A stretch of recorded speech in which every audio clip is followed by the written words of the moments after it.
Good evening. Hi. So, welcome.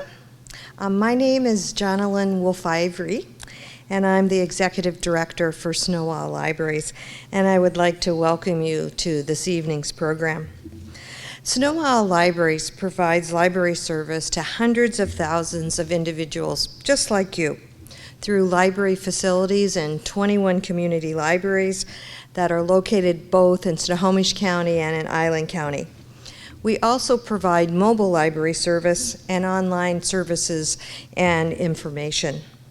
Last year, people in our two counties came into the library over 3.6 million times, browsing and looking for popular book titles, checking to read magazines and newspapers, to borrow music and DVDs, and to use our computers or a Wi-Fi access to access the internet.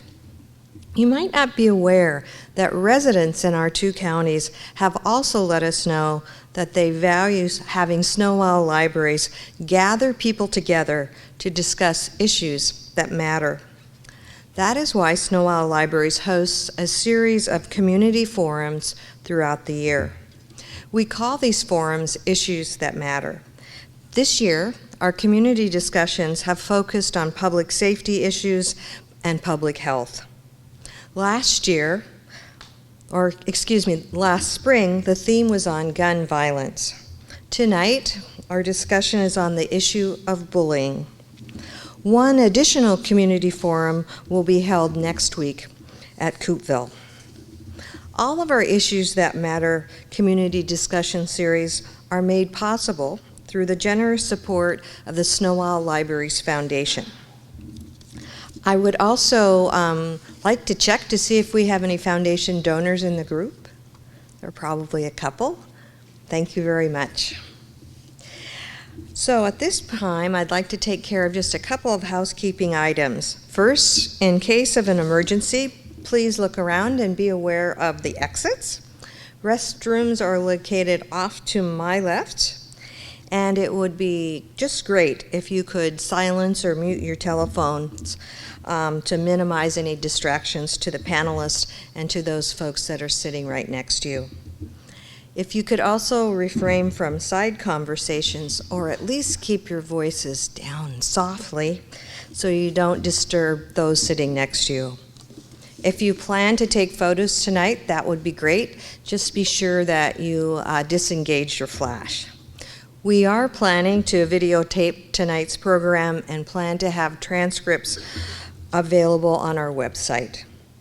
Finally, I want to make sure that each of you have a chance to hold on to your evaluation sheet and to fill it out at the end of the evening. You'll be able to hand it into a staff member or leave it on the table. So it's important to us that we receive your feedback not only on tonight's event, but for future topics as well. So now I would like to introduce the Vice President of the Board of Trustees, Dr. Sue Cohn, to come forward to say a few remarks. Sue?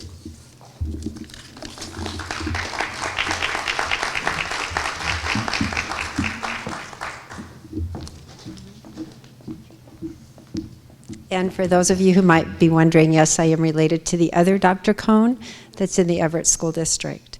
And I would like to thank and recognize we have some administrators from the Everett School District with us, and I'm looking at least 4 or 5 of you right now, and thank you so much for joining us. I think we often think about the concept and concerns around bullying as being a school-level issue, perhaps increasing as we get to the upper grades. However, it's a community-wide issue as well, and we know it's not limited to just kids. So on behalf of the Sno-Isle Libraries Board of Trustees, I thank you for joining us tonight for this important conversation. And I would like to echo Jonalyn's thanks to the Sno-Isle Library Foundation, and you'll notice their sign and logo up there made possible by. We appreciate their board's ongoing work and commitment to providing both grant and donor funding, and that enables us to extend our services across our two counties, Sno-Isle, Snohomish, and Island counties. Together, we are committed to bringing to life our mission, which is to be a community doorway to reading, resources, and lifelong learning, and serve as a center for people, ideas, and culture. And tonight is very much about that part of our mission, serving as a center for people, ideas, and culture. Our idea and hope is that we will extend the doorways from our typical library branch, which is the nice, calm atmosphere, into the communities. And as Jonalyn mentioned, we were in Lake Stevens, and then we will be in Coopville next week. And our goal is to set the stage for people to come together in a friendly, neutral environment, discuss important community concerns, share information, explore ideas, and seek solutions from panelists such as these on important issues such as bullying. Lady Bird Johnson astutely observed, perhaps no place in any community is so totally democratic as the town library. The only entrance requirement is interest. And tonight's topic is certainly one of interest, high interest to all of us. In fact, some of you may have read the article in Seattle Times, I think it was the Saturday edition, about a 12-year-old girl who committed suicide after being cyberbullied. We know that cyberbullying isn't the only kind of bullying, and we know that it's not just kids that engage in this malicious and harmful activity. I know I look forward to learning more from our panel tonight. I get to work with several of them, and so that's a delight for me. We are honored to have Chris Jury moderate tonight's discussion, and Chris serves as program coordinator with the Snohomish County Health and Safety Network. As you may have read or realized, his organization represents educators, youth, homemakers, human service providers, and business leaders who have joined together to strengthen families and prevent youth violence and substance abuse in our area. Please welcome Chris Jury. Thank you, Chris.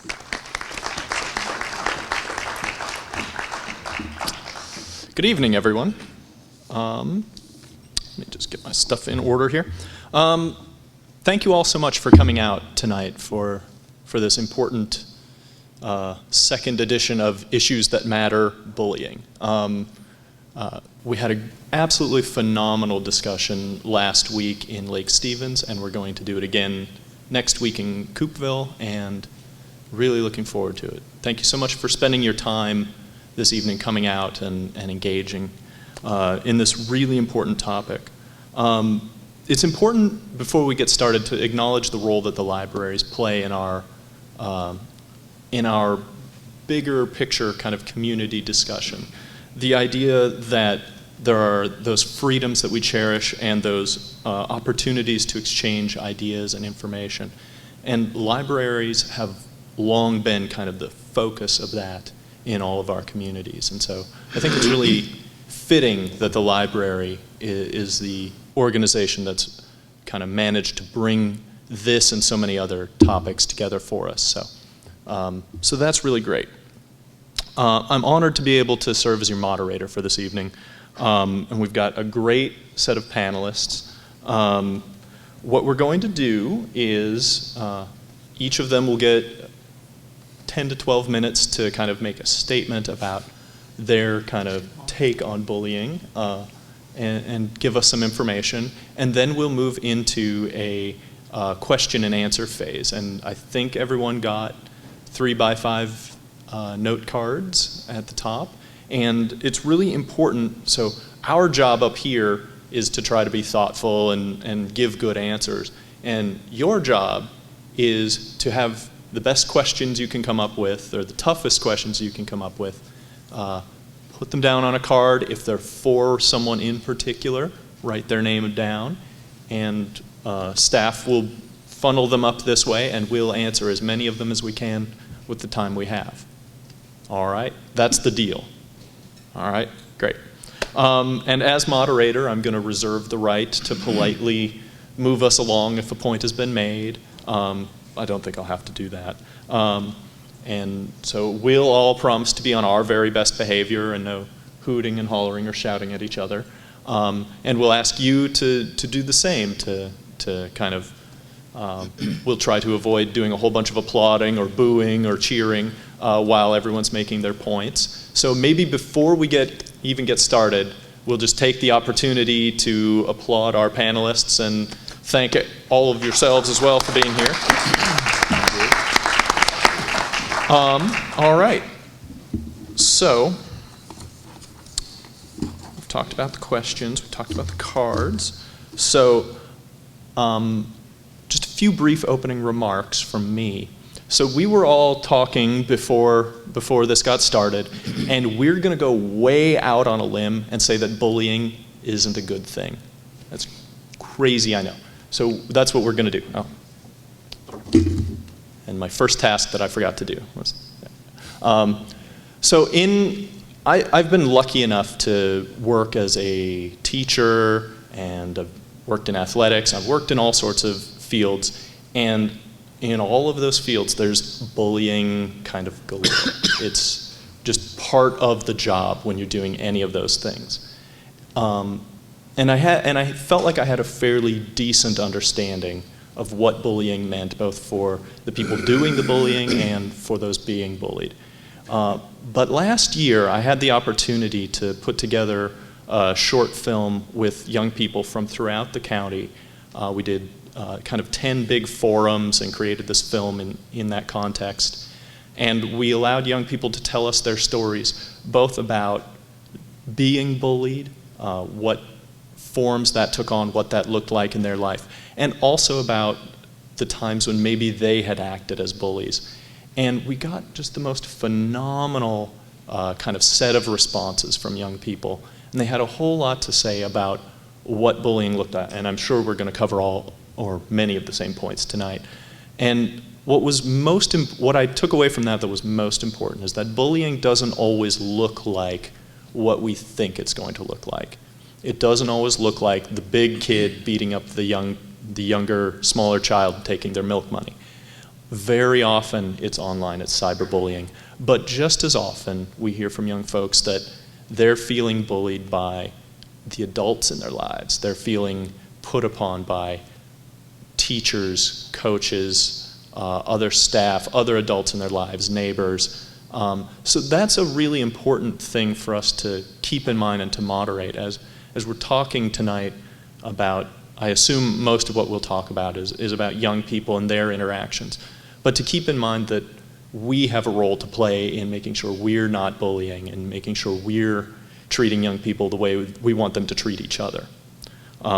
So I'll introduce our panelists, and we'll start at the far end with Mike Donlin.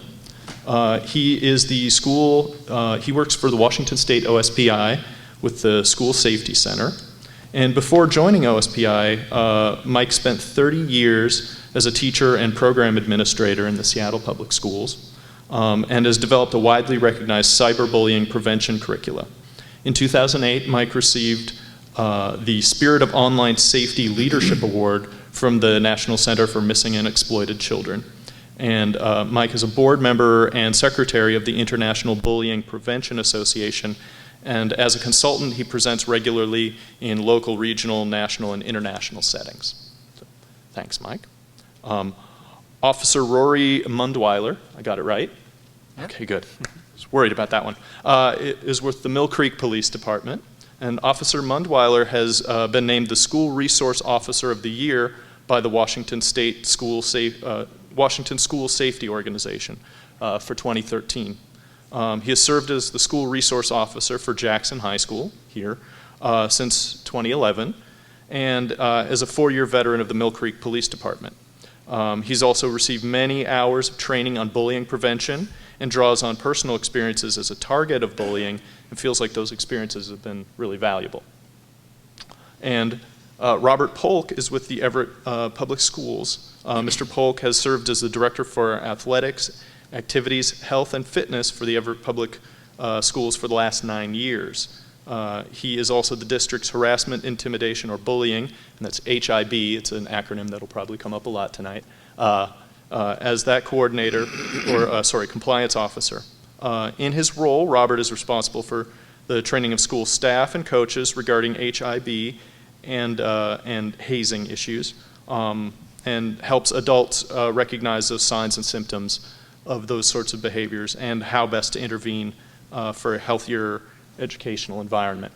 So maybe what we'll do is start at the far end with Mike with opening statements. Okay, thank you. Thank you, Chris. Good evening, everybody. What I'd like to do is to walk through put a little bit of all the pieces together, and then we'll break it out as we move down the list. As Chris said, I'm with the OSPI and the School Safety Center, and one of the big topics, one of the big areas that we work on is harassment, intimidation, and bullying prevention and intervention. As Chris mentioned, you hear the word HIB, and we talk HIB, not HIV, but HIB, harassment, intimidation, and bullying. And that's by definition from state law. RCW 28A 300-285 defines what we call bullying and harassment, intimidation, and bullying, HIB, in the state of Washington. And actually, quite honestly, Washington is ahead of the curve from a lot of states. We've been ahead of the curve for many years, and in fact, the Department of Ed is looking at policies and procedures around the country and implementation of those policies and procedures, and Washington is one of the top 4 states that's being studied. So we're doing something right within the state of Washington. Our definition of harassment, intimidation, and bullying in the state does include cyberbullying, and it's spelled out in the legislation in terms of electronic forms of harassment, intimidation, and bullying. One of the things that's unique about our state law is that we in Washington, usually if there's a piece of legislation that says you have to develop a policy, the legislature says, okay, OSPI, Washington School Directors Association, write up a model policy, and then districts take it and use it if you want it or modify it, but at least you have something to work from. When the legislation was written in 2010-11, the legislature said something different. They said, here's what you're going to do this time. OSPI and WASDA and several major stakeholders, you write policy and procedures around harassment, intimidation, and bullying, and then districts, you adopt, you adopt those policies and procedures. So basically across the state, 295 school districts have the same policy and the same procedures, and so therefore there's there's potential, hopefully, there's consistency across all the districts. A couple of the things that make this stronger than the previous iterations of the legislation are, one is the requirement that each school district identify what we call as a compliance officer, an HIB compliance officer, and Robert is actually the compliance officer right here for the district, which is excellent. You know, it's really nice to sit down with a compliance officer and have a chance to have a conversation about what's going on. Other things that the legislation did around HIB was to strengthen the processes that go behind what happens in schools. The compliance officer is responsible, and I think Robert's going to be talking later on about training for staff, and the other piece of that is if there are complaints that move beyond the school, they end up in his desk. But the legislation and the policies and procedures say everybody has to know where to get the forms, where to get the information, what to do in case of, and then what the schools have to do to follow up. And one of the things that schools have to do to follow up is if there's a severe bullying incident that somebody was complaining about, there has to be an investigation, and there's a strict timeline for that investigation. Another thing that the legislature did was follow up with the legislation that created the policy, the procedure, the requirement to have a compliance officer, and said, now that's good, that's paper, or that's online. Let's get a reality check behind this.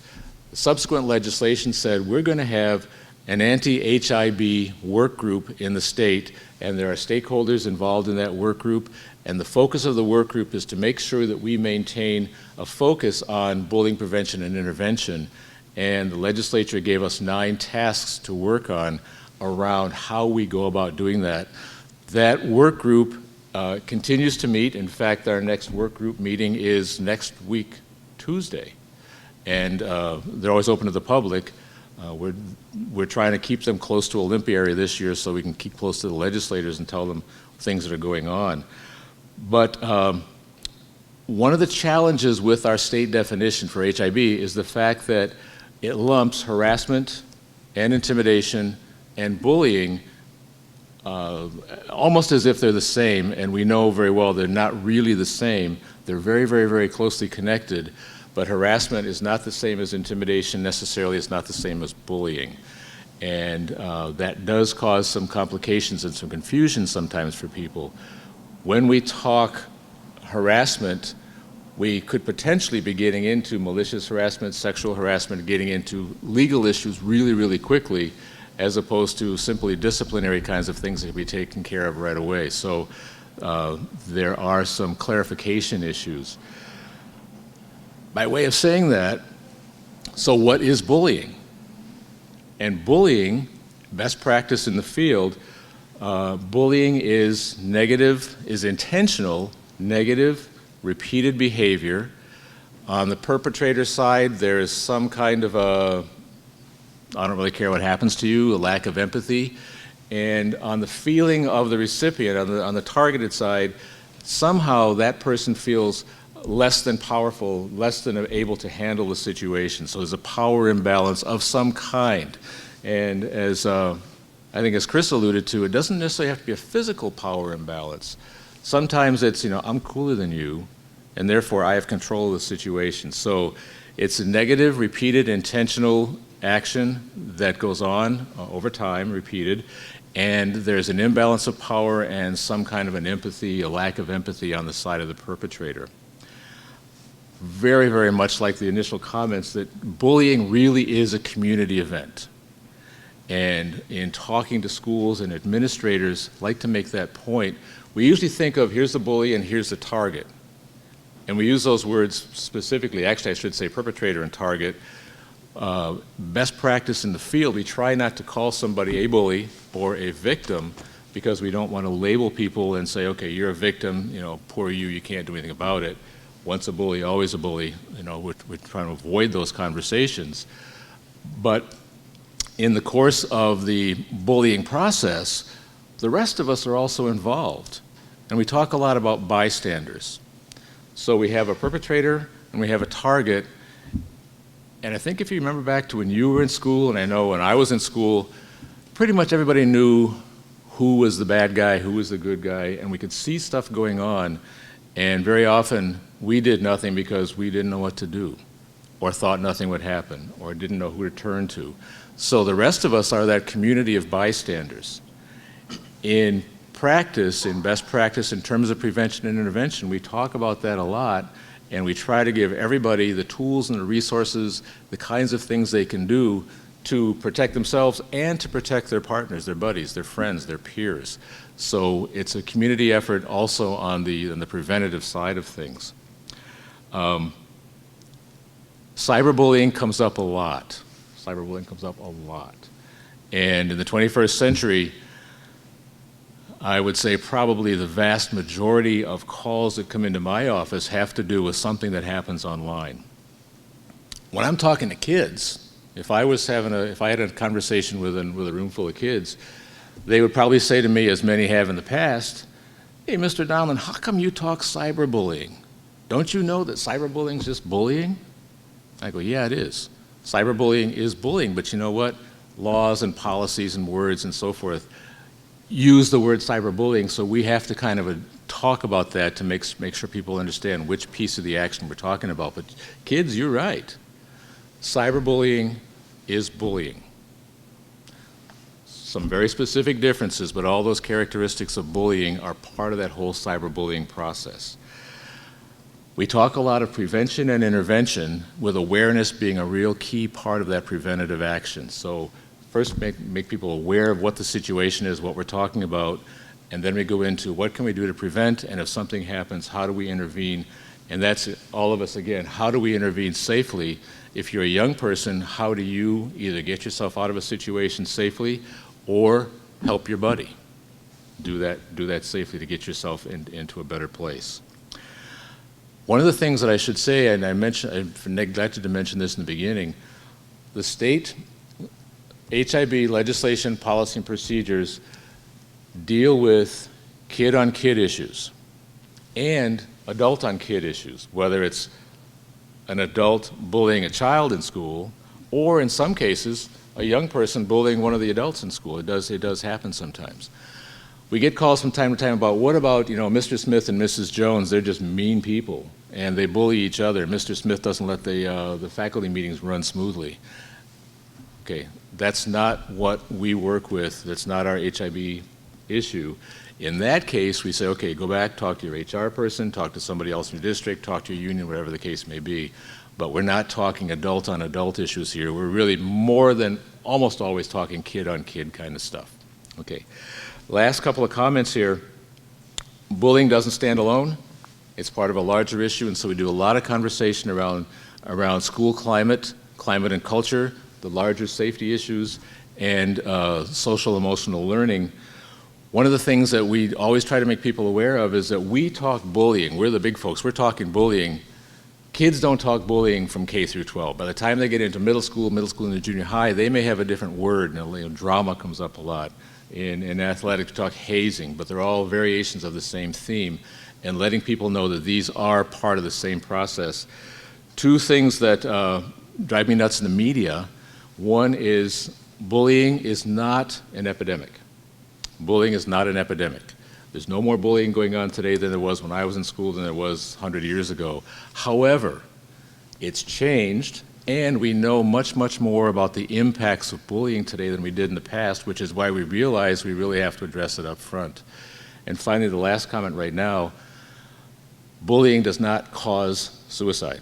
Bullying does not cause suicide. Bullying does not cause suicide. We have a lot of work, we're doing a lot of work around mental health and suicide prevention. There are connections, there are relationships, but in any of the situations that we deal with, that we've heard about, that meet the media, bullying does not cause, there's always something else that goes along with that. It's a whole spectrum of activities and risks that young person has been involved in. The bullying may have been the trigger. It may have been the straw that broke the camel's back. So we have to be very clear and careful in dealing with those kinds of situations. Thank you. Right. And Rory? Like Chris said, I'm Rory Mundwiler with the Mill Creek Police Department, and this is actually my home turf, so I see a lot of familiar faces here already. My office is just up there, so I get to see quite a bit of activity amongst the children, staff members even, though I think we like to think we're a little more civil. So when I was asked to kind of do this, I thought of how should I really start with this? I thought, should I go into this whole thing about my personal experiences when I was a kid? And so I thought about when I couldn't pronounce my R's. So how do we get it? Okay, so we have, it would sound something like this, Woey, and then you'd have the P for Patrick, so you'd have Patwick Mundwiler. Well, that was the first, introduction into bullying behavior, and I got that one full on.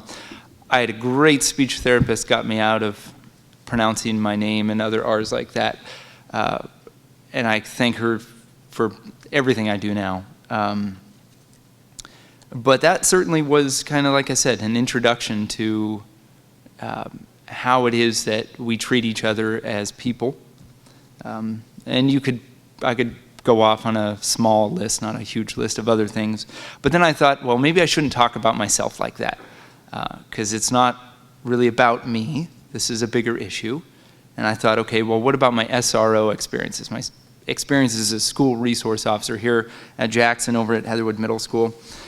And the different things that I see on a daily basis. And I see things in all forms when it comes to bullying. Verbal,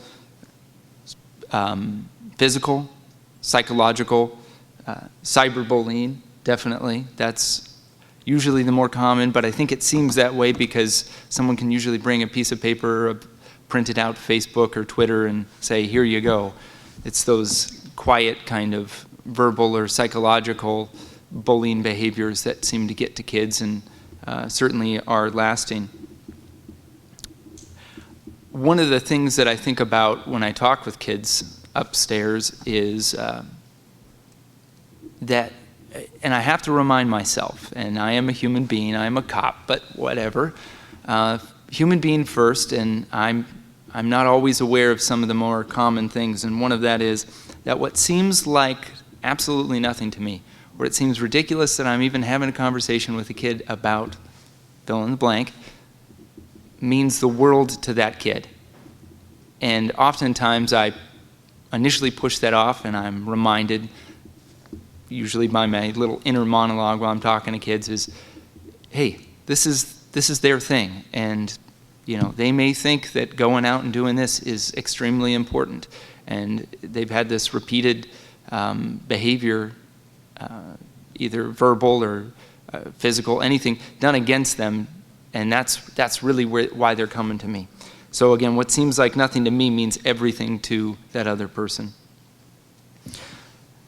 Well, then I thought, okay, the SRO thing is probably whatever. We could have conversations after this if you really want to. But I thought, well, we probably should get to the bare bones of it all. And I thought, well, why bullies bully? Why do bullies bully? As a police officer, I think I've got a pretty cool insight on this, or I think that I've got a different insight than I did maybe before I was a police officer, and just that kid getting the R's and stuff wrong. My mom would say, consider the source. Anytime I'd come home and I'd say, Mom, this kid's doing this, or I'm having trouble with this person, she'd say, Rory, consider the source. Where are they coming from? And now I owe a lot of deep thoughts to my mom that later on crept on, and it all made sense. But consider the source, and I talk to kids about that all the time. When a kid comes up and that bullying behavior starts coming in, I challenge that kid who's being bullied or reporting bullying behavior to consider where that person might be coming from. And I think that empathy is important to that kid and to the whole situation to be able to move on. So where is that source? And I think that the history of being bullied might be a reason. That other student might have been bullied, and we hear that often. That's pretty common. Abuse is another thing. And I think that there's some parallels between domestic violence or violence at home, psychological, physical, verbal, that certainly leads to why some child, in the cases that we're pretty much talking about, or a grown person might be acting the way that they're acting. So again, that empathy is a real big deal. What is typically what do I find, I think, when we talk about topics of why someone's being bullied? And I think when it comes down to it in the root sense, and I see this a lot around here, because we have such a division, it seems, in the city of Mill Creek, of wealthy and poverty, homeless, and that is extremely, the socioeconomic part of that is that's right there for a kid to jump on. And they'll use that in any way that they can, and it's that difference from one, so someone might have money, but they're lacking in another area, and they go after the kid who doesn't have the money because that might boost them up in that other area that they're missing. So societal norms, I'd say, if you have someone like what is generally acceptable, and that's really where I see it coming in the schools. I couldn't run away from the thought, though, as far as why bullies bully and why it is that we're even having this conversation. And I really think that a lot of it comes down to the fact that we're pretty close to just being animals about things, and that as a police officer, and I hate to be Debbie Downer on this one, the world that we live in is tough and it's ugly. And I don't like to think about it that way when I go home and I take off my costume here. But it can be really lousy sometimes. And if you have a bunch of people in a small room or in a building and you try and put them all together, you're going to get that mob mentality, and you're going to get these animalistic behaviors of trying to prey on the weak to become, the front of the pack. No pun intended to our Timberwolf pride here. But there's a difference between us and animals, and that is that we have the ability to learn and to use compassion. That's what separates us from the beasts out in the forests and jungles, right? So we have that opportunity to sit in this room and talk about how we can hopefully get away from behaving like this, and how we can influence the people that we're around on a daily basis, the children here, the children at home, how we can teach them to treat each other with respect. So as a police officer, take me out of the school. As a police officer, I see the result of bullying often. Usually I see it, though, when it's too late, and the person that I might be arresting is the person who was bullied, and now it's their reaction to what's going on. And I, of course, get there, 5 minutes too late, and it's already been done. So we have to kind of stop that before it happens. So what can we do to stop bullying, or what can we do to kind of fight against that bullying? In the past, I've proposed a bullying cessation program, and it's just an idea. I wouldn't say it's been installed or anything. And we have these tobacco cessation programs where someone is victimized themselves by smoking, and so we take the time to get them to stop smoking, take classes, and this is why you shouldn't smoke. When a person has been bullied and they're victimizing, or someone's victimizing somebody else, we say, okay, you're done, don't do that again. And we take it extremely seriously, but we have no real program to get that person who's who's the bully into stopping doing that. And I think that's important. And we do that in domestic violence when we talk to the abuser. You can't just look at the victim. You need to take care of the abuser as well. And that's a very important thing that we need to do. I'm going to kind of close with this here. Again, something my mom told me here. And this is just, again, about changing the world around us. I got into police work not to change the world, but to change even the slightest bit the community that I live in. And if that's 1 hour with one kid, and then one of our principals meets with 1 hour with that same kid, then we're building that positive influence. And together, we're changing our community. If more people can do that, collectively, I think we can change the world. My mom would say this. She had a song that she played for us a lot. And one of the lines was, and this is what she tried to instill on my brothers and I, was to be open, attentive, and loving when the world around you shakes. So, again, thinking about this meeting, I thought, what does that mean in this sense? What does it mean for bullying? And I thought, we have to be open with the society around us. We have to be open-minded. We have to be attentive to those around us, our small community, our schools. We have to be loving to our family and our friends, and if you can bear it, be loving to a stranger too. So open and attentive and loving. And I think if we can kind of follow on that, we're on a step in the right direction. So, yeah. And Robert? Following that, it's going to be kind of tough. Nice job. In my role in the Everett School District, my primary role is to help support the administrators and teachers to help our kids have a healthy environment in which they can learn. In order to make that happen, we have a number of interventions that we try to build into our schools to educate kids on how to act. Mike referred to the legislation that Olympia passed a few years ago. And it was born out of the need where we were hearing more and more stories about kids being bullied and some of the negative consequences of that. Every 2 years, our school district and many school districts in our state participate in what's called the Healthy Youth Survey.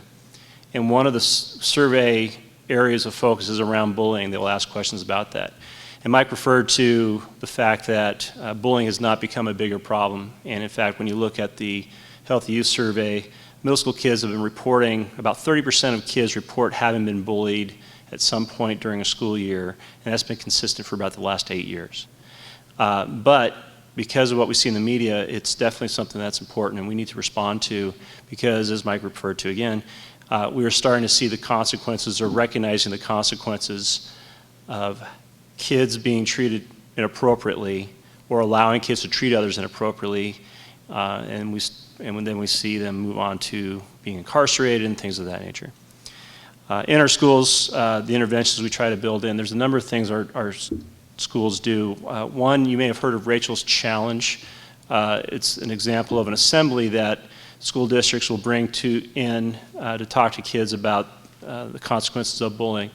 This was born out of the Columbine tragedy in Colorado, and Rachel was a student at that school, and her parents found poems and letters that Rachel would write about people and having compassion for one another.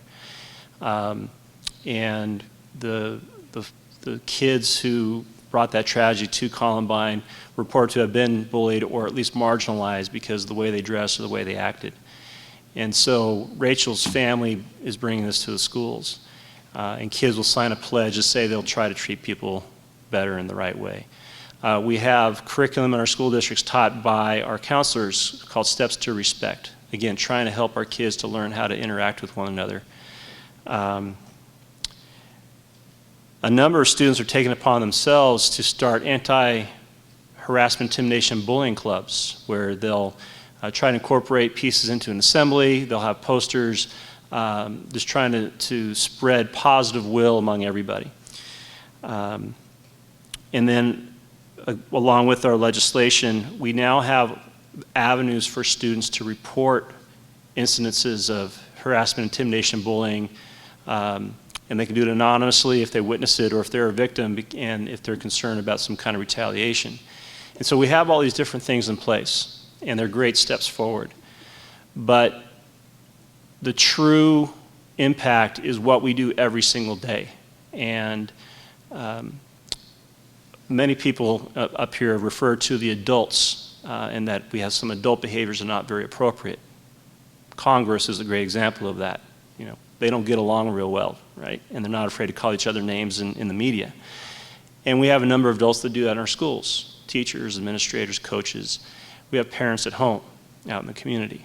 And if the adults cannot start to demonstrate appropriate behavior, what behavior will our kids emulate? They're going to copy what they see. And so we have great plans in our schools, and our administrators and our teachers work very hard to try to maintain the consistent model of how we should interact with one another.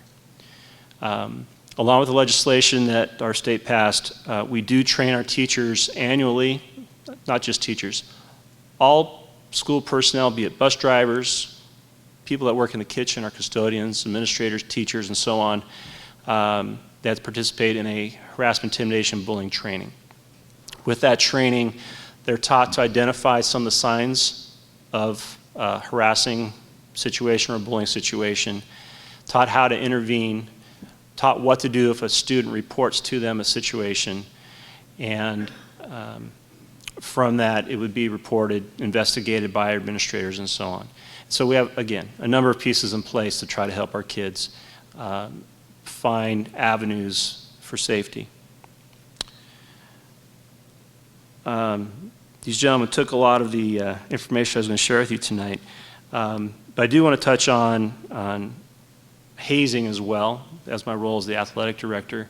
That's a very real concern. We only, again, same with bullying, we hear the extreme cases in the media, but there's subtle cases all over the place, and hazing is similar in that we hear about the extreme cases of, for example, the Florida International band member that was beaten to death by his bandmates as part of his initiation, which happened 3 or 4 years ago. There are very extreme cases that occur. But hazing comes in a lot of different ways, and we do try to coach our coaches on how to build a team that is very inclusive. It's not just the freshmen that put the equipment away, but it's all members of the team. It's coaches making sure that the seniors are not using their influence as a senior to make freshmen do things like buy their lunch or do their homework. And so it's a constant work in progress to try to help those situations. But what's interesting about hazing, I read a study that was conducted in year 2000 by Alfred University, and 48% of the high school respondents said that they had been involved with some type of hazing behavior, whether they were the victim of or the perpetrator of. What's interesting though is of all the kids that responded, only 14% felt that they were being hazed because the activities they were involved with, they were having fun or it was exciting. And so part of our education process is making sure kids understand what is appropriate behavior and what should they tolerate and what they should not tolerate. And so collectively, as adults in our community, we need to keep working with our kids, keep having those conversations, and making sure that when kids do feel a little marginalized or victimized, that they know they have someone safe that they can report to, and that they know someone's going to help them out and try to improve. Thank you. Great. So we'll move on to the questions, and are people filling their cards full of great stuff? Great. So we've got one question here, which is, and this will be good for everyone, but maybe we'll start with Robert and work our way across. How do we draw the line between teasing or being bossy and bullying?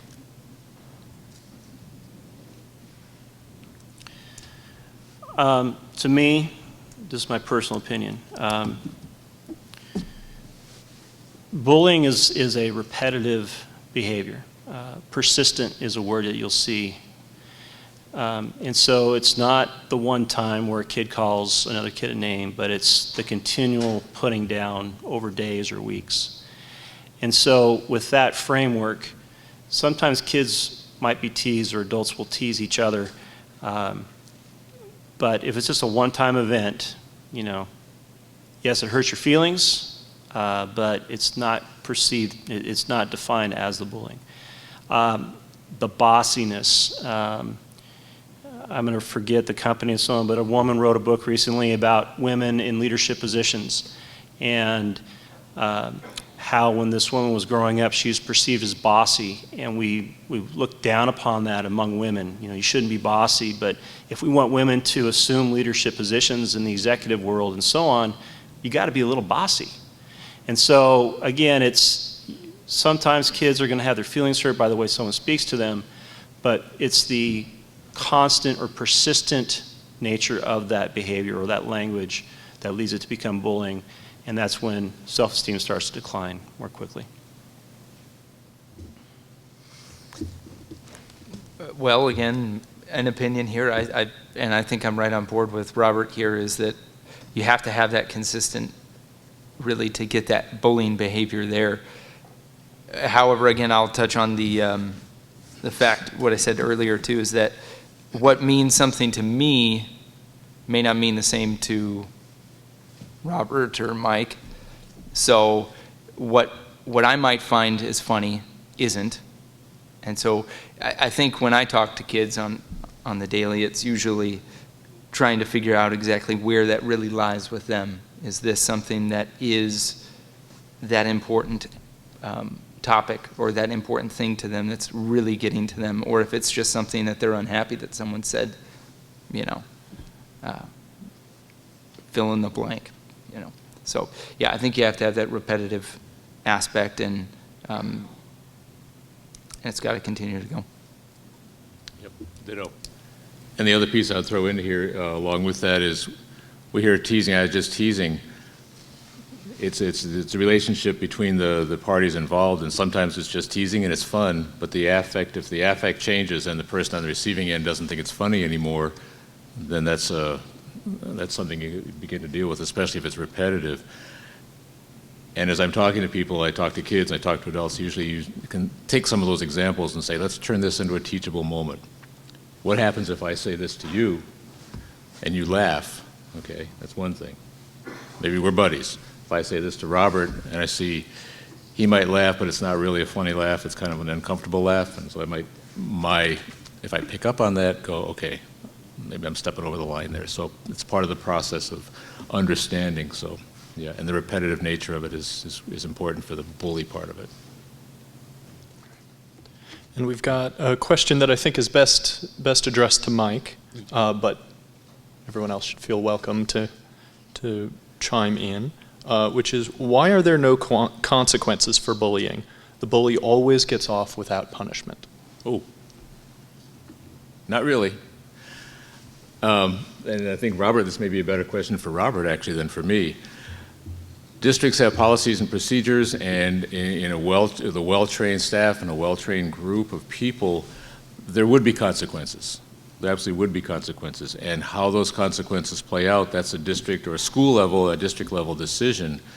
But if the bully just simply gets off the hook, there's a problem. I agree with Mike. Our administrators and our teachers take those types of behaviors very seriously, and they understand the negative impacts it can have on kids. It may be that the consequences are not what the target would like or the target's family would like. That can be the case sometimes. Or due to confidentiality laws, we can't share what the punishment is, and sometimes that's frustrating to a parent. But when kids engage in behavior that can undermine the culture of the school, our administrators are going to respond, and there will be a consequence. And it will be at varying levels depending on the situation. But of the administrators, I can speak for the administrators in our school district. They take these things very seriously. They take all school discipline very seriously because they want to help educate kids on how to do the right thing. And if they just let things pass, we're not teaching kids the right thing. And just piggyback off that, again, ditto everything. With the additional, when I talk to parents, oftentimes I hear, that so-and-so just keeps doing this and nobody does anything about it. And if I talk to the parents further, or if I talk to the young people and say, well, who did you tell? Did you tell somebody at school? And they'll get, no. And if things are happening online or things are happening someplace where, there's a lot of kids around and nobody can know, the kids know, but the adults don't see what's happening or don't know what's happening, then can't do anything. So part of the process is telling somebody, reporting this to somebody. And sometimes that person you report to might be your buddy. And then your buddy might be able to talk to the counselor or talk to the teacher, but letting somebody know what's going on. And it may seem obvious, but bullying behaviors can and often do end up in my realm of what I do. So if somebody's being assaulted, well, there's a whole thing on assault. So arrests can and very much are made. I like to think that in a lot of cases, short of someone being assaulted, that there's usually a starting point. And if that, hopefully I'm coming in at that ground level of someone being bullied and we can kind of correct that behavior, that way we can change it and stop it from happening to begin with. And someone doesn't have to have, a long experience of being bullied. But there certainly is consequences for people who bully people, and that's probably a large majority of what I deal with as a school resource officer. And now we've got a couple of questions for Robert, and so I'll try to combine them in a way that'll seem a little smoother than it's seeming in my head. So as someone with an athletics background, what special challenges related to bullying do coaches face that the rest of us may not see? And is there some data or kind of hard information about the frequency, especially as it relates to maybe parents bullying kids in sports settings? The one about the parents, I've not seen data on that, but I think if you head down to any soccer game on a Saturday afternoon, you might see a couple parents getting a little out of line. So, but I do know that conversations with some of our youth sports programs, they're all trying to find creative ways to help educate the parents as well, and to try to help them be positive for their kids and help them move along. As far as the challenges for coaches, I think their greatest challenge is, for example, in a football program here at Jackson High School, they have about 130 kids on the football team. And they have 7 coaches. And to supervise those kids in a locker room, on a bus, on the field, true of a schoolhouse as well, there's kids everywhere. And so the challenge for coaches is just being present and really seeing what's going on. They work very hard at it, but just like anything, it's hard to catch everything. And to help with that, coaches work very hard to get to know their kids, just like our teachers do. And to understand their behaviors and what makes them tick and how they act. And if they see a behavioral change, that's a clue for a coach that something's going on. But what we instruct our coaches to do, against, like I said, they get to know their kids, but they need to be as present as possible. Coaches must always be visible wherever there's a group of kids, because when they're visible, kids are more likely to act appropriately.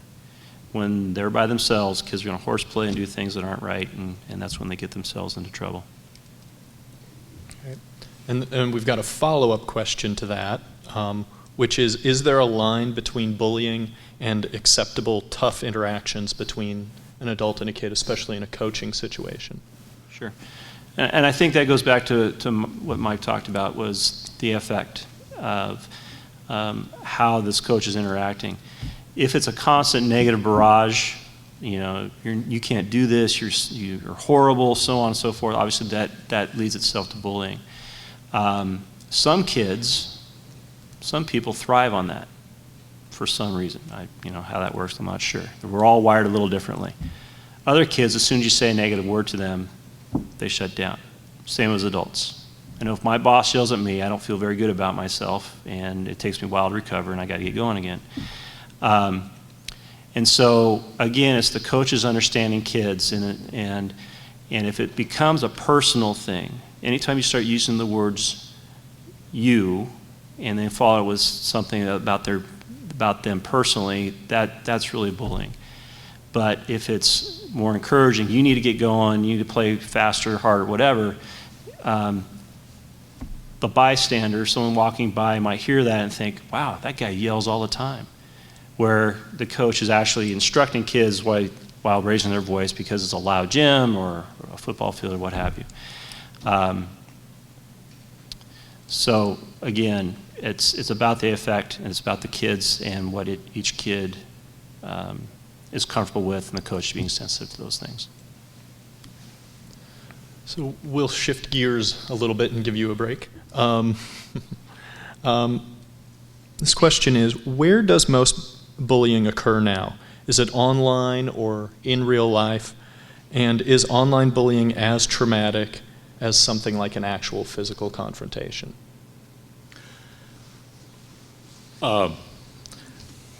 Good question. Quite honestly, if you look at data points, they're all over the place in terms of how much online bullying takes place. But on average, Robert was talking about 30% of middle school kids. Pretty much, cyber stuff runs about parallel to what the real bricks and mortar kind of thing does. The challenge, I'm going to try to hit a couple of things along the way here and see if I get the answer in. The challenge very often is, because it's digital, because it's cyber, we as the adults hear about it, see about it even less than we would if it's in the real world, in the bricks and mortar world. One of the things that happens in schools, and it makes it more challenging in school, is that stuff that happens online is out of our sight, may happen outside of the school day, outside of the context of school, and then manifest itself as a physical confrontation in school, which makes it more difficult for the adults, for the administration, for the teachers and so forth to say, okay, now really what's going on? What I see is a fight, and I've got to discipline two people for a fight, when actually there was somebody who started something or other. So it's a challenge, and that's part of the investigation process, and we're figuring those kind of things out. I think there's another part to the question there that I didn't even begin to address. Is online bullying as traumatic as the actual fight? Yeah. Yes, it is. It is, and in some sense it's even more so.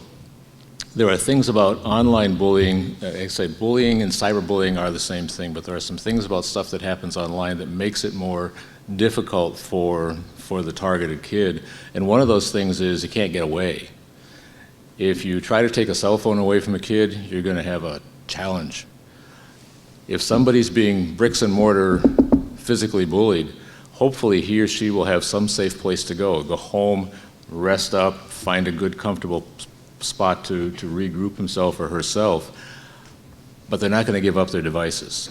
And so they're going to walk around with whatever it is in their pocket or their purse or their backpack, and every time it beeps, they're going to have to look and see. So whereas the bricks and mortar stuff may happen during school, during third period, on the bus, whatever the case may be, the rest of it happens basically 24/7. And so that's part of the challenge. And the other part of the challenge is the sense of anonymity for the perpetrator, whether they really are anonymous or not, makes it difficult for the targeted kid if there's one of those hate sites on Facebook, for example, and you don't really know who's posting all the stuff. When you walk into school the next day and you think you're talking to your best friends, and then you begin to think, were you one of those people that posted one of those nasty things about me, kind of stuff? So it's more challenging, it's more difficult for the targeted kid in many ways.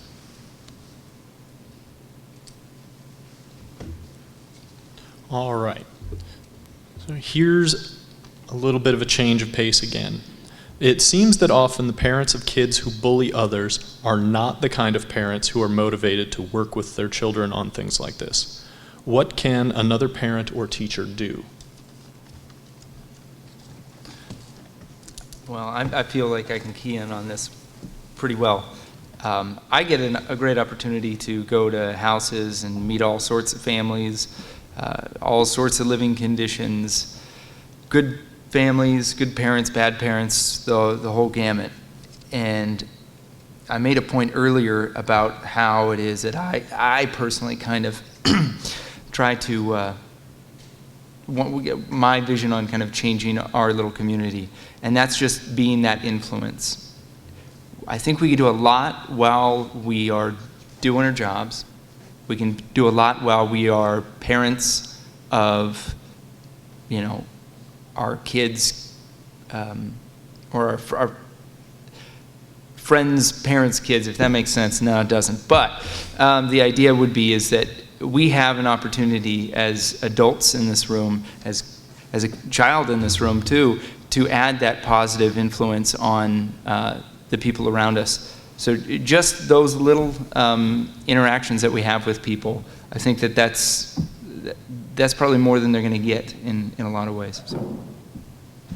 The thing I think about, oftentimes when we see inappropriate behavior, we have a tendency to label kids by the observations that we make. And so I think one thing, as other adults seeing kids who aren't acting the right way, is to take a minute to pause and think about the fact that it is a kid, and take a minute to try to learn something about them, try to engage them. And by doing that, you create a healthy relationship, and then that can lead you to having those conversations about their behavior and their conduct. But I think too often we're quick to judge, and that's going to be our opinion permanently. We need to also pause and ponder that maybe there's another side of this kid that we don't know about. We need to look into it. And again, one more thing to add here. We talked about bullying as a community effort, a community venture. Both sides of it, both the action and the prevention and intervention kind of thing.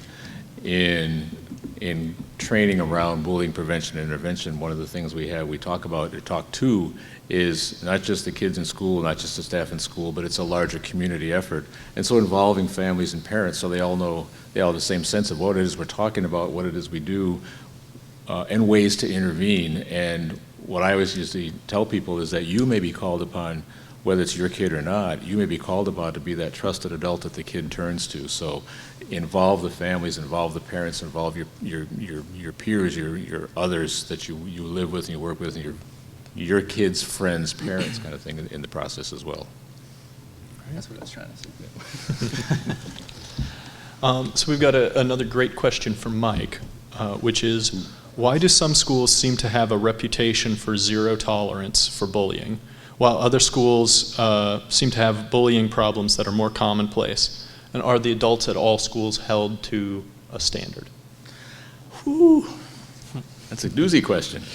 I'll take it piece by piece, and basically, the term zero tolerance, it's kind of one of those that what does that really mean? How do we really interpret that? But I think what the question is kind of getting to is more on a school climate question, really and truly. And what we know and what we can tell is that there are schools you can walk into, and as I say, I spent 30 years in Seattle, you can walk into a school and just feel this is a good place for kids to be. And walk into another school and say, I'm not quite comfortable myself right here.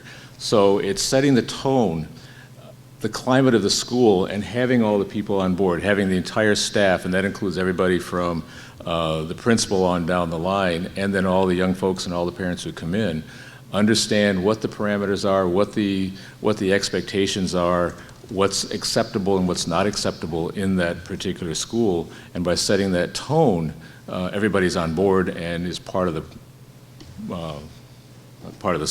system, but part of a solution to make sure that everybody is safe and secure, and we can ultimately impact our academic achievement, the learning process in the school.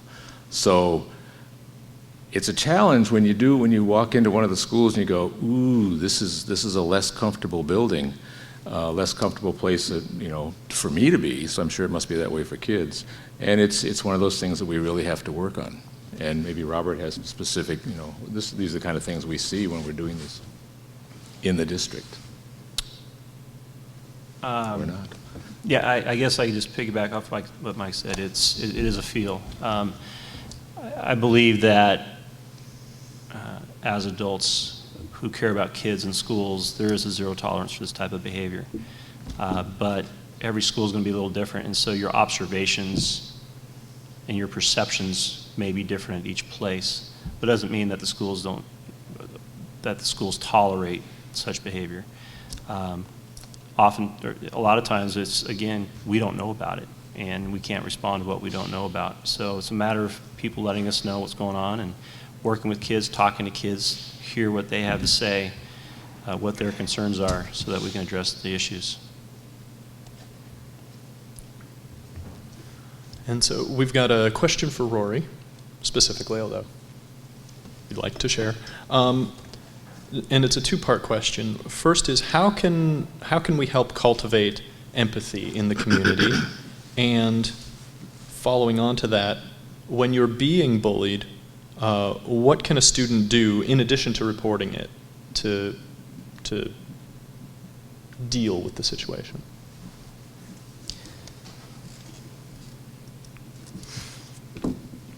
So cultivating empathy, I think there's a lot of different ways to word that, in the sense that, like I said, my mom would say, consider the source.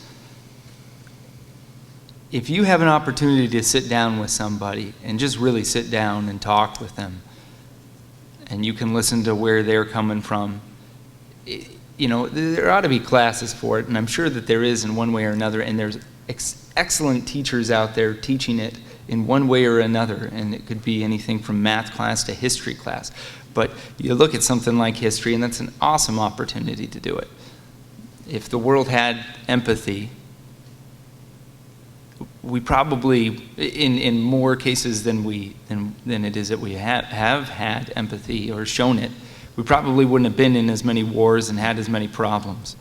So I think you could literally just put that in any class and teach it.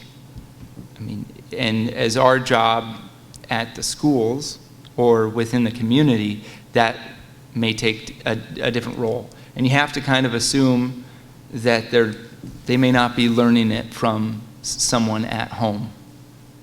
And that's okay. If the job falls on us, then I think we can take that. Showing it, displaying empathy, practicing that thought is an important thing. If you don't do that, then no one's ever going to learn from you. As far as what a student can do if they're being bullied other than reporting it, my recommendation to somebody is always to make sure that statement of, hey, listen, I don't like this, you need to stop. When you do this, this makes me feel this way, which is easier said than done as I talk to kids.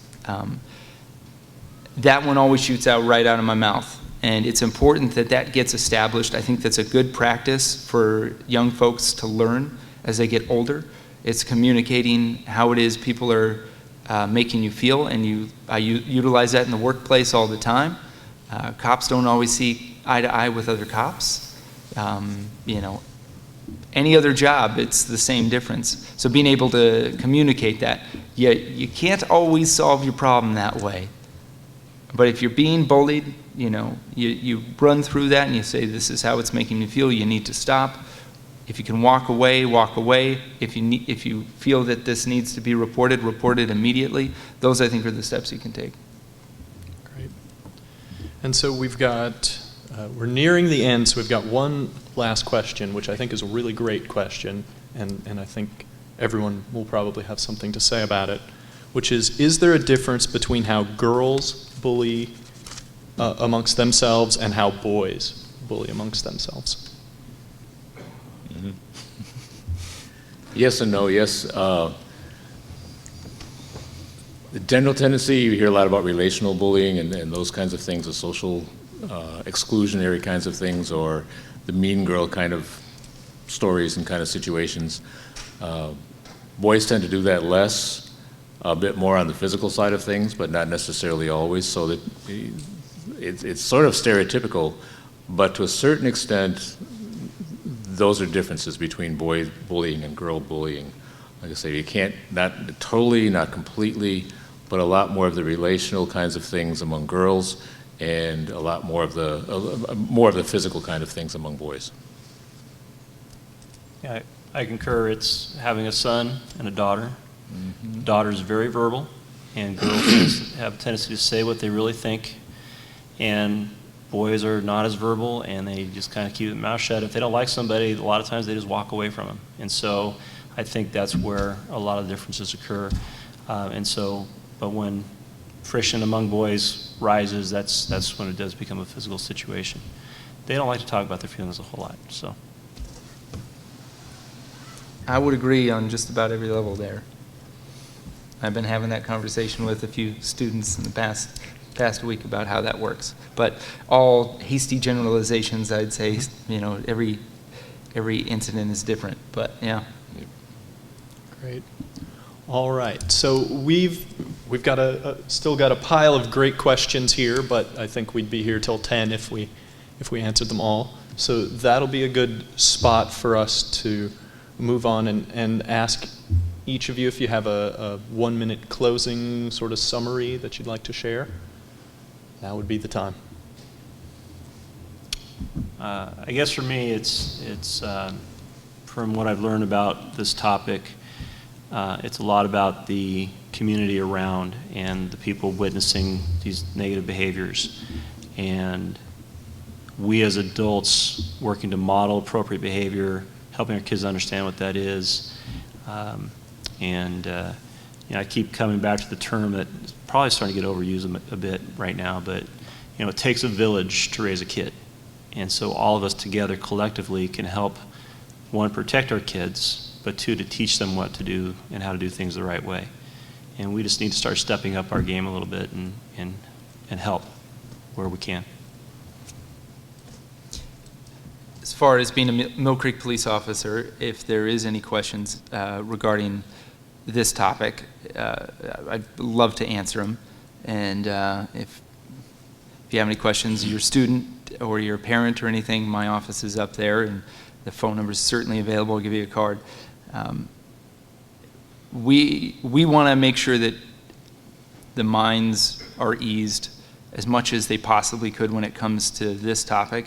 Kids in schools, especially here at Jackson and Heatherwood and Mill Creek Elementary. But the multi-jurisdictional agreements that we have with Snohomish County Sheriff's Office, Linwood PD, all of the agencies around here, we work extremely well together, and there's times where things happen off campus and the schools may not have enough to grab on and take hold of it, but we're able to work maybe in those areas where something happened even outside of the city of Mill Creek. So you know, no worry is too little for us, so please feel free. Thank you. Just a final comment. I think my mother might have known Rory's mother with the Consider the Source, and as he was saying that and told that story, I was thinking that's a perfect segue into part of what we know about bullying in general. Bullying is a learned behavior, and it can be unlearned. So consider the source. That may be part of the issue. But if it can be learned, it can be unlearned. The other thing that was mentioned at some point in passing had to do with social norming. And one of the things we know from young people, and this is international information, about 80% of the time, young people, any place in the world, will say they don't like bullying, they don't want it to happen.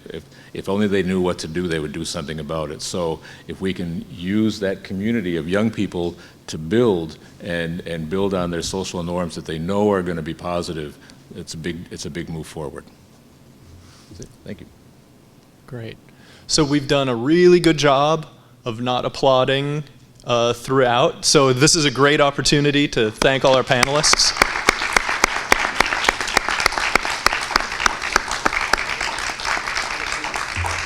All right.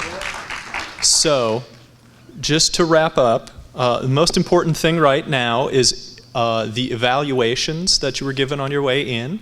If you could fill those out, and there is a box at the top of the stairs. You can drop them off there or with any of the staff folks as well. We'll be happy to take those and take everything you have to say to heart. I want to thank you for taking the opportunity to come out. Thank our panelists for doing such a great job, and you for the great questions that you fed our way. I think it was really positive. This sort of civil discourse, this idea that we can come together and talk about these really important issues, is really one of those bedrock things that makes America great. And so I want to thank all of you for participating. Thank you for coming out and being engaged and being involved. And let's go home. Thanks so much, everyone.